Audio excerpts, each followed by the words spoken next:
तो हमने दक्षिण भारत में एक चमत्कार ढूंढा है। इसे अरंडी का तेल कहते हैं।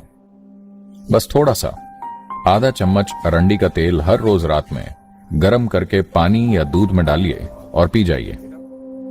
आप देखेंगे कि आपका मलाशय साफ रहेगा।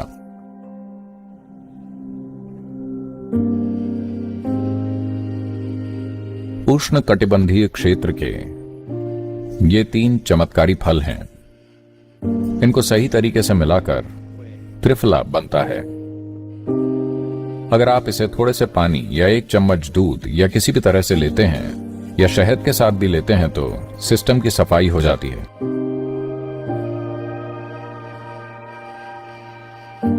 दूध से बनी चीजों में कुछ एंजाइम्स होते हैं जिनका इस्तेमाल आजकल कपड़ा चिपकाने वाले पदार्थों को बनाने के लिए किया जाता है। ये पदार्थ पानी में घुल नहीं पाते। तो जब आप बहुत सी दूध से बनी चीजें खाते हैं यह आपके मलाशय में जाकर चिपक जाता है। तो जो मल आसानी से सिस्टम के बाहर निकल जाना चाहिए वो बाहर नहीं निकलता।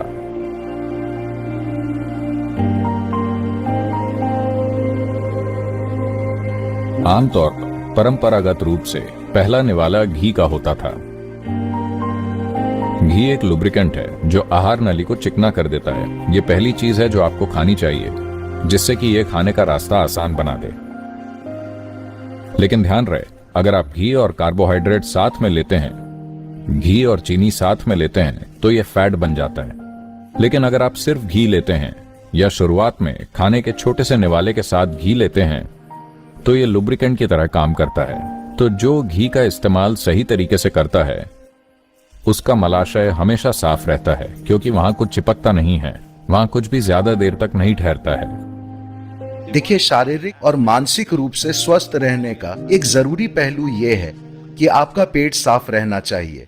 अगर आप किसी आयुर्वेदिक डॉक्टर या एक सिद्ध वैद्य के पास जाते हैं, अगर आप ये भी कहते हैं कि आप मानसिक रूप से परेशान हैं, तो वे आपके साथ पहली चीज, आपको रात में नींद नहीं आती, सबसे पहले वे आपकी सफाई करेंगे क्योंकि इन सभी चीजों के लिए साफ पेट का होना बहुत जरूरी है।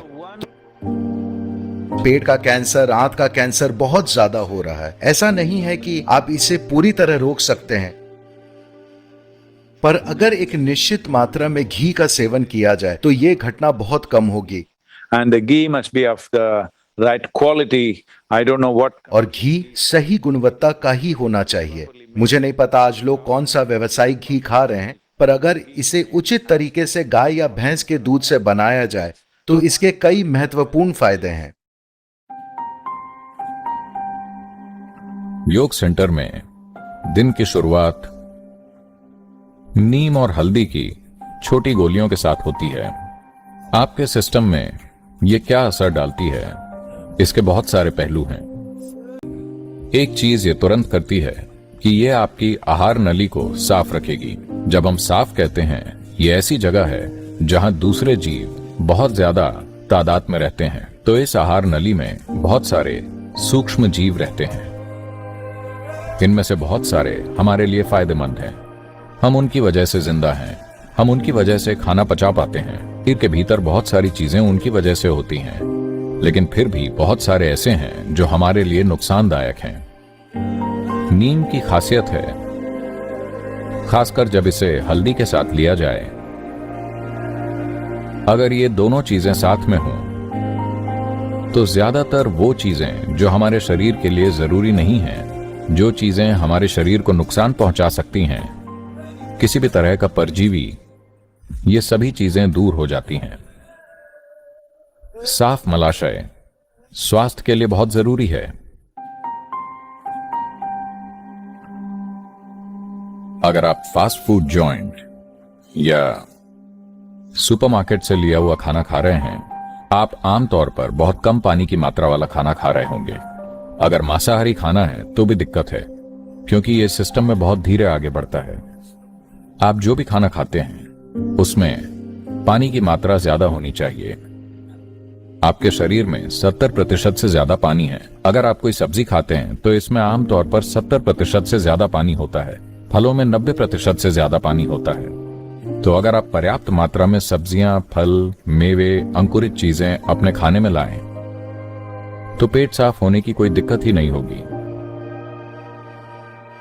आप बहुत सूखा खाना खा रहे हैं जिसमें पानी की मात्रा नहीं होती है, तो अगर आप पर्याप्त मात्रा में सब्जियां, फल, मेवे, अंकुरित चीजें अपने खाने में लाएं तो इस परेशानी का हल अपने आप हो जाएगा।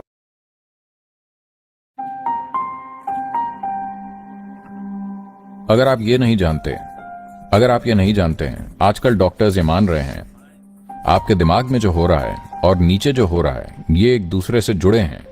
हमने योग में हमेशा ये बताया है, अगर आप अपने विचारों और भावनाओं में कब्जग्रस्त हैं